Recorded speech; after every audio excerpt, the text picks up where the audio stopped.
মুহূর্তের মধ্যে চেহারার ভাবভঙ্গি বদলে গেল বিরাট কোহলির। রবীন্দ্র জাদেজার সাথে বেশ হাস্যোজ্জ্বল ভঙ্গিমায় কথা বলছিলেন, কিন্তু দৃশ্যপটে খলিল আহমেদের আগমন হওয়ার সাথে সাথে বিরাটের মুখের হাসি হাওয়ায় মিলিয়ে যায়।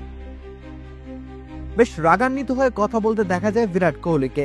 কেন তিনি এমন আচরণ করছেন সে বিষয়টি বুঝতে হলে ফিরতে হবে ঘটনার একেবারে শুরুতে। চিপকে চেন্নাই সুপার কিংসের বিপক্ষে ম্যাচ খেলতে নেমেছিল রয়্যাল চ্যালেঞ্জার্স বেঙ্গালুরু। প্রথমে ব্যাট করে 50 রানের বিশাল জয় পেয়েছে বিরাটের বেঙ্গালুরু। চিপকের ময়দানে 17 বছর ধরে চলে আসা পরাজয়ের ধারার অবসান ঘটল অবশেষে। সেই ম্যাচে বিরাট কোহলিকে উদ্দেশ্য করে একটা বাউন্সার ছুড়েছিলেন চেন্নাইয়ের পেসার খলিল। বাউন্সার ছুড়ে তিনি ক্ষান্ত থাকেননি, বিরাটের দিকে খানিকটা রক্তচক্ষু নিয়ে তাকিয়ে থাকেন খলিল আহমেদ। ফাস্ট বোলারদের চিরায়ত আগ্রাসনের প্রতিচ্ছবি।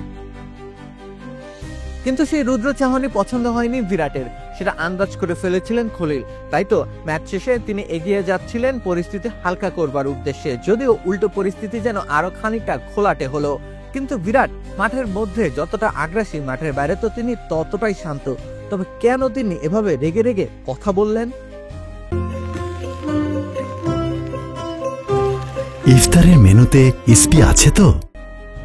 এই ভিডিও সোশ্যাল মিডিয়াতে ছড়িয়ে পড়ার পর অবশ্য দুই ভিন্ন মত প্রকাশ পাচ্ছে। কেউ কেউ ধরেই নিচ্ছেন সেই বাউন্সারের ক্ষোভটাই ঝেড়েছেন বিরাট, কিন্তু বিরাট ঠিক কি বলছিলেন সেটা স্পষ্ট ছিল না। তাছাড়া কথোপকথনের এক পর্যায়ে খলিল মুখ লুকানোর চেষ্টা করলেন, যেন বড় ভাইয়ের অভিমান থেকে নিজেকে একটু আড়াল করে নেওয়ার চেষ্টা।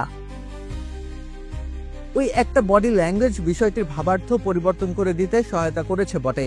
22 গজে দুজন খেলোয়াড়ের মধ্যে ঘটে অনেক কিছুই, কিন্তু সেই ঘটনার রেশ নিয়ে বাসায় কেউ ফেরেন না দিন শেষে। তবে হাসি ঠাট্টায় অবশ্য ঘটনাগুলো স্থান পায়। বিরাট কোহলি সম্ভবত তেমন কোনো এক মজার ছলে অভিমান প্রকাশের এক বিচ্ছিন্ন ঘটনা মঞ্চায়ন করেছেন। রাকিব হোসেন রুম্মান, খেলা 71।